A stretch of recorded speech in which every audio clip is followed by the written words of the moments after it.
Hello and welcome everyone to another episode of Amphibious Analysis, where we look through the amphibious mobile suits of the Gundam universe and go over their stats, history, weapons, and lore. So let's put our hands together and introduce today's mobile suit, and coming in at 23.9 meters with a max weight of 229 metric tons, we have the MSM-10 Zock. But like always, let's start with appearance, and the longer you stare at him, the more questions are being raised. From his weird dome-shaped body and head, to his weird mono-eye pathway that kinda looks like a stick shift, and to some big, large shoulders with some thick arms housing some really meaty claws. And let's not forget about that weird, odd beak thing in the center of his body. And this all ties together nicely with a really oddly proportioned teeny lower body that look like dom legs if they were smushed down. The Zock comes together in a really weird manner.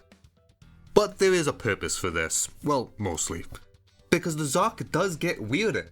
The Zock has a very odd thing about him, and I feel like it's just much easier to show you than to explain it. So here's the front of the Zock. It's everything I just said. Now here's the back, and no, I didn't just show you the same image. The Zock from the front is the exact same from the back. He's an symmetrical mobile suit. From a 180 degree, he is the exact same. Now you might be asking, why the hell would they make a mobile suit like this? Well, it's a pretty simple answer, and it relies on his mono-eye. Like many other amphibious mobile suits, the Zock is equipped with a 360 mono-eye, which just means the mono-eye can loop around his head. And paired with the symmetrical body, if the Zock decided to look behind him, his back looks and acts like his front, so that Zock is technically facing forward. So in simple terms, that Zock that's unknowingly backing up towards you with a simple flip of the switch is now eyeing you down as he slowly approaches towards you. Now you might be thinking, wow, this is a really stupid mechanic, and you would be right, it is extremely stupid, but it does have its quirks. However, I do want to save this for later on into the video, because I do want to explain more of the Zock for you to fully understand this concept, because while it is dumb, like I said, it has its reasons. But anyways, let's move on to some history. Developed and deployed in 0079 and manufactured at California base, the Zock had a very simple goal, and that was to be less of a mobile suit and more of a mobile turret, and you'll understand why soon. The Zock had some very thick armor on him, and paired with a really heavy beam firepower and one hell of a generator to back up those beam weapons, the Zock is simply a terrifying mobile suit to run into. Now this, in short, because of his amphibious abilities, made it that if any Federation pilot was near a body of water that may or may not house a Zock, that body of water might shoot you and wipe out your entire team. Now thankfully for the Federation, this was a limited case because the Zock really emphasizes the limited production prototype mobile suit, because we actually have a solid number of how many Zocks were made. And that is 3. 3 whole Zocks were produced. From the 3 Zocks, one of them appears in the Battle of Jaburo fighting against Amuro, and with the other 2 it's kind of here or there because we don't know what's officially canon. We see one Zock appear in the We Gundam's Hooligan manga, however I don't know if that's canon or not, so just for simplicity's sake, we know exactly what happens to one of them. Now to wrap up the history, the Zock actually inspires a variant, and it's not the variant of a Zock, it's a variant of the AUG, and that's known as the A-Zock, and besides sharing the name, it also has the symmetrical design where it can just turn around and its back now becomes the front. Now I don't want to go too into detail about it because I feel like this guy deserves his own episode. Besides that, having something have a mirrored symmetrical design is extremely unique, and I'm not just talking about Gundam or Mecha, I'm just talking about media in general. So while these two aren't exactly like the Zock and the A-Zock, I felt like they were close enough and unique enough to share with you guys. We have a character from Kinnikuman, an old shonen wrestling manga, where there's a character known as Junkman who's symmetrical, where his back can become his front.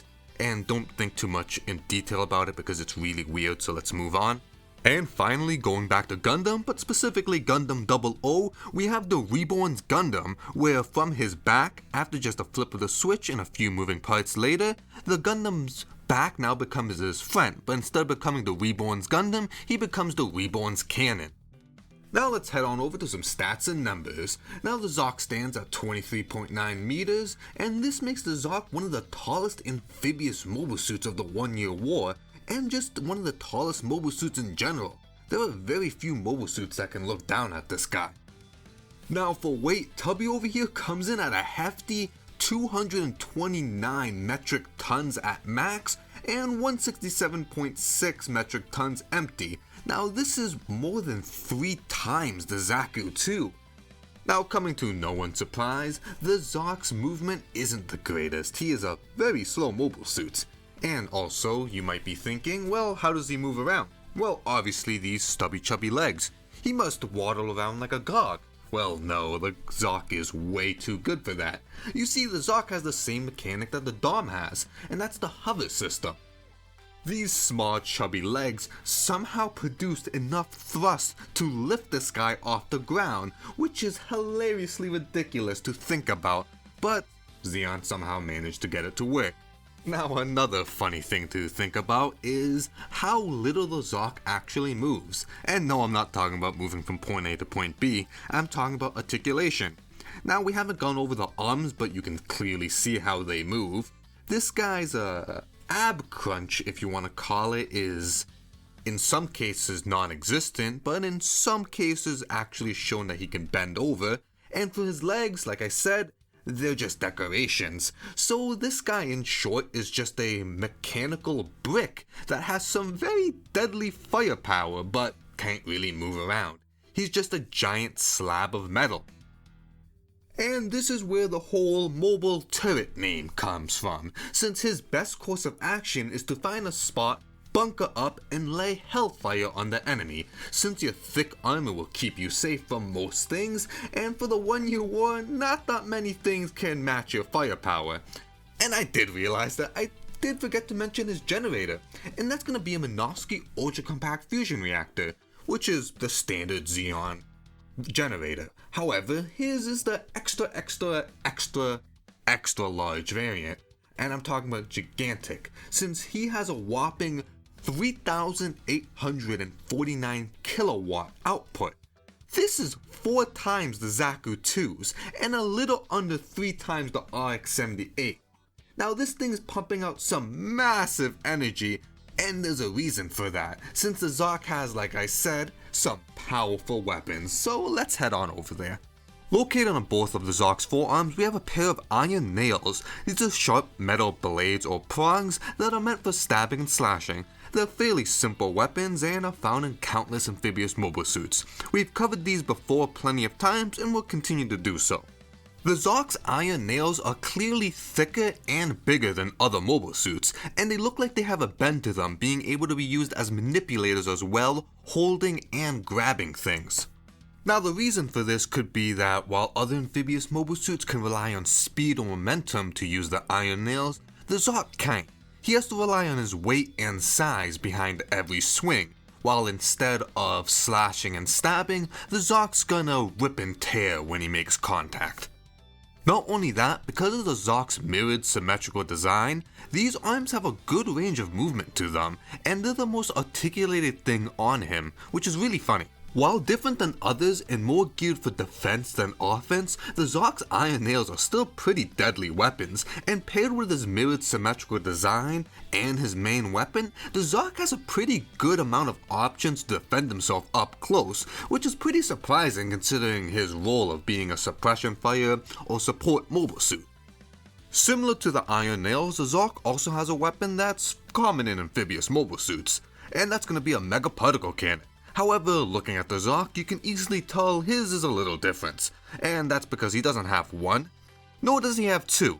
The Zock has 4 Megaparticle cannons located in the chest area, and thankfully, because of the high generator, the Zock can fire all 4 of these at the same time. And while we don't know the exact rate of fire, the Zock's always been shown to be pretty liberal with his shots, being able to fire all 4 of the NPCs consecutively. without really taking a break, so he has some serious firepower behind him. So just to tell you how powerful these things are and not beat around the bush, one Megaparticle cannon can punch a hole in something. 4 of them will make a hole out of something, so that should give you guys a good idea. But a better example would be, a barrage of shots coming from the Zock has been compared to be equal to one mobile suit company. Now once again, this emphasizes the Zock being more of a walking gun platform than a mobile suit, because either be sieging, support fire, bunker bustering, suppression fire, or just regular firing, if the Zock bunkers down and starts unloading, no one's gonna be dumb enough to peek their head out and try to fight back, because there's a very high chance that you don't have the proper equipment to pierce his armor, and if you did, I feel like the Zock's much more comfortable tanking whatever you throw at him than you are tanking whatever he throws at you. And as the final note, the Zock doesn't actually have 4 NPCs. He has 8 of them. Remember, he's a mirrored symmetrical design. 4 in the front, 4 in the back. And before you say something, because I know someone's going to say something in the comments, the Zock's never been shown to fire all 8 of these at the same time. I feel like he'd probably explode if he did it. However, the idea of the Zock spinning around fast and firing from all cylinders is hilarious. Just the idea of the Zock doing the Wing Gundam's Rolling Buster is something that just brings my heart joy. Now for our final weapon, we're going to be moving to the top of the Zock's head, and we have the Photon Maser Cannon. Like the Zock's other weapons, this is still a pretty simple, straightforward weapon. It shoots straight forward from the top of the head and is depicted as either shooting large shots or large continuous beams. While the location seems odd at first, when the Zock goes in cruise mode and swims about, he's going head first, and he can't shoot his NPCs forward, so that's why the Photon Maser Cannon's there, because if he wants to attack something, he can either use this or ram right into it. Which, thinking about, it's actually a pretty effective thing considering this guy's size and weight. He can actually probably E-Honda most things. Now on land, this weapon falls into a much nicher purpose, being able to only fire up ahead. It can do things like destroy aircrafts, warships, bombers, or any mobile suits that jump right above him. Now he can tilt his body to try to shoot something more diagonal towards him, and depending the iteration, the Zock may or may not have a decent ab crunch, so he can shoot something ground to ground. However, the Zock would realistically never use this weapon to a ground to ground purpose, just because he has his NPCs to use and they're much more effective weapons. So overall, it's a fairly simple, straightforward weapon. It can be used for cruise modes and that's its main purpose. However, if you're on land, you can tilt a little bit and take out things in the air. But that's not the most interesting thing about this weapon, no. The weirdest thing about this weapon is the name. Now what's so strange about Photon Maser? Well, Photon Masers are actually a type of weapon. And to cut it short, they're the equivalent of a laser, but instead of using light, they use sound waves. For more technical speak, like a laser, it harnesses phonons. However, these phonons originate from sound waves instead of a laser light base. Now, the phonons emitted by the maser are all in the same phase and same frequency. This creates an actual beam similar to that of a beam weapon, which then can be shot out of a weapon and deliver a good amount of damage and basically have the same effect as a beam weapon. Now, everything I just said was describing Photon Maser weapons for Gundam Seed. Now, why am I bringing Gundam Seed into here when I'm talking about UC? Well, because besides the Zock, in all my research, I did not find another mobile suit to have Photon Maser weapons, except for mobile suits in Gundam Seed.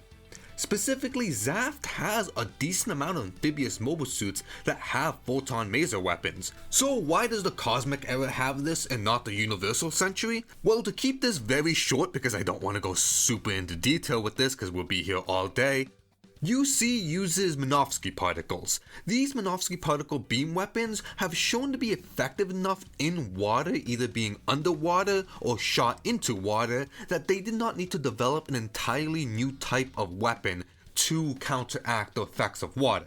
However, in the Cosmic Era or Seed, this is the opposite. The beam weapons they have shown to have some hindrance when shot in water or out of water, that they developed an entirely new type of weapon that acts similar but can be shot in water without any of the hindrance. So in short, what's up with all the science mumbo jumbo? Well, on one hand, it could just be named the Photon Maser just because it sounds cool. And honestly, that's a perfectly good reason. The rule of cool, if it sounds cool, I don't need to explain shit. So it could just be that and I just wasted a lot of time. Or this could be an actual Photon laser weapon that for some reason Zeon didn't do future development for, which is not unheard of. Example would be the Egu guy. With his large mono eye, we don't see that in future amphibious mobile suits or mobile suits in general from Zeon. So it could just be a one-off because they've done that before. So besides that, the Photon laser gun, while it is different, it looks, smells, tastes, sounds, and acts like a beam weapon. However, if you want to be that guy, or if you want to win Gundam Trivia Night at your local bar, you can drop this really complicated explanation on them. But anyways, let's move on. And those are all the Zock's weapons, but we're still not done yet. But I do want to say and stress that the Zock had some serious firepower on him. Those 4 Megaparticle cannons put in work, and we sadly never got to see the full power of this guy because of his very limited deployments. But I do like to save that segment for the end of the video. So for now, let's move on to iterations, because the Zock has some pretty interesting iterations, and honestly, ones that I really like, maybe more than the original. Now the first iteration has a pretty unique origin. It originates from a PS2 game, and this PlayStation game is Mobile Suit Gundam Journey to Jaburo. Now what makes this interesting is not that it's a PlayStation 2 game, that this game got a full English release. And while this game never got a digital re-release or a re-release in general, and most Gundam games never get re-releases, that's actually a pretty big problem that I don't want to get into. You can still play this game pretty easy. It's pretty cheap in the second-hand market, or you could acquire it through other means. Cough cough. So looking at the Zock, internally and weapon-wise, they're practically identical. The only big difference is, well, appearance. This Zock looks much more stretched out from front to back, having a much more protruding and much larger beak thing. And if we look at the shoulders, they are much bigger. However, the arms look very thin compared to the original Zock. Then the lower body, we used to have 2 stubby chubby legs. Now we have these 4 leg things, and I do say legs very loosely considering they're hover units and they don't move. Now with the redesign, it's still the same Zock, still uses the same weapons. The Photon laser weapon on top of his head is depicted to be able to shoot straight at an enemy even when he's standing normally, but that could just be gameplay changes just for gameplay mechanics. But still, it's the exact same Zock. Now, like with many other amphibious mobile suits, Gundam Thunderbolt did give the Zock a redesign, but this redesign looks pretty unique. Unlike other redesigns like the GOG and the Egu guy that we covered, he's more in line with the 8 guy, where they made a pretty big change and gave him some pretty noticeable differences. So let's hop on to Gundam Thunderbolt and let me show you guys the Gundam Thunderbolt Zock. Now, besides looking like Squidward ate too much Krabby Patties, this Zock kinda looks like the evolution of the Journey to Jaburo version, where the original Zock has 2 legs, the J2J version has 4, this Zock has 6, and things get weirder from here. Now let's break things down and go from top to bottom, cause there's a lot to unwrap here. So first thing is that he looks similar to the J2J version, with elongated beaks and a more stretched out body. However, the biggest change is from the arms. He has much bigger shoulders with giving him a much larger range of motion, and it looks like the J2J version now has anchor arms, having very thick, strong looking arms that don't really look like the OG or the J2J, and having really big iron nails. But no, things are about to get even more weird. And the weirdest but most noticeable thing about the Thunderbolt Zock is his very large lower body. Now, the bottom half of the Zock is nearly twice as big as the top part, and these legs have a lot of things about them that we're gonna have to go over. And the first thing I want to talk about is the movement. Now, to quickly and simply explain, the TB Zock uses the hover system that's found in the 2 previous Zocks. He just hovers around. But that does not explain his massive legs. He doesn't need those big 6 legs to support his weight. There's a very specific reason why he has those. So let me mentally prepare you guys for this big info dump. Now, the Thunderbolt Zock, while an odd mobile suit, I don't want to call him a mobile suit, no. The regular Zock from the OG anime is more of a mobile gun platform. And while the J2J version I'd say the same, I would call the Thunderbolt Zock much more of a mobile armor than a mobile suit. And when I say mobile armor, I don't feel like that's the best choice of words.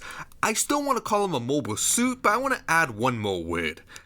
I would call him not a mobile suit, and not a mobile armor. I would call him a mobile suit carrier.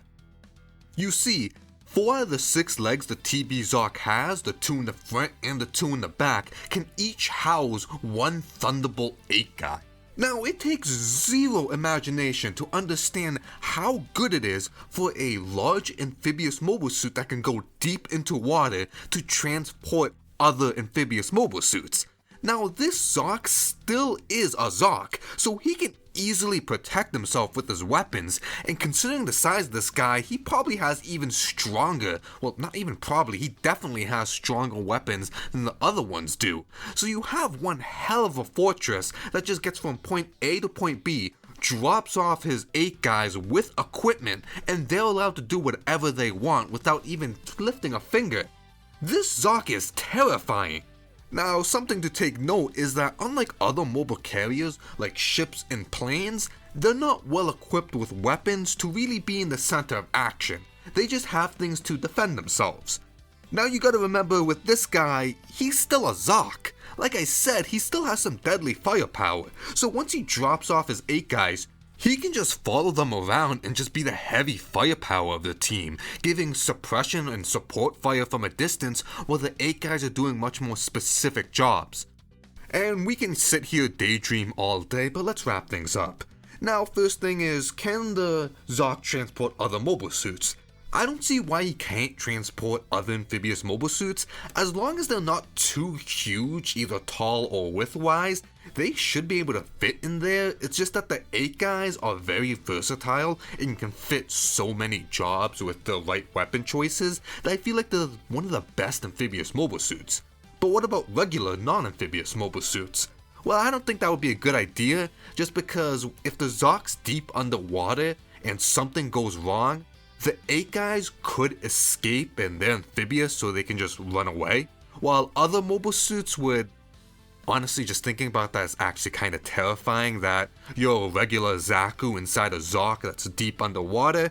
If something goes wrong, well, you're screwed. Now, the final thing I want to end this video off with is just the overall message. The Zock is a powerful mobile suit. His weapons are strong, his armor is thick, he has a very simple job and he can do that pretty well, and that's to be a gun platform. He was a terrifying mobile suit, and while we got very little screen time of him, and we'll always get little screen time of him because only 3 were made, if this guy was mass produced, either maybe through the United Maintenance Plan, it would have been very scary to see what would have happened, and it could have changed the tide of the war. Just thinking the idea of a Zock being deployed properly with a mobile suit company that can actually defend him or benefit him is very terrifying. However, and thankfully for the Federation, they never had to deal with this, and we're never gonna see that because, like I said, there was only 3 Zocks made, so he's never really gonna get the limelight. And his entire legacy was just a flash in the pan. He came in, he left, and was shortly forgotten. But like usual, thank you guys for watching this episode of Amphibious Analysis. I hope you guys enjoyed watching it as much as I enjoyed making it. Now, I went into this episode thinking there wasn't going to be too much about the Zock to talk about, so it would be rather short and I could get it out quickly. Yeah, I was wrong about that. There was a decent amount of information about this guy, and just a decent amount of things I wanted to talk about. Anywho, join me next time as I somehow manage to ramble about an amphibious mobile suit for way too long. So like usual, Slothcakes here. Hope to see you guys in the next video. Have a good one, and bye-bye.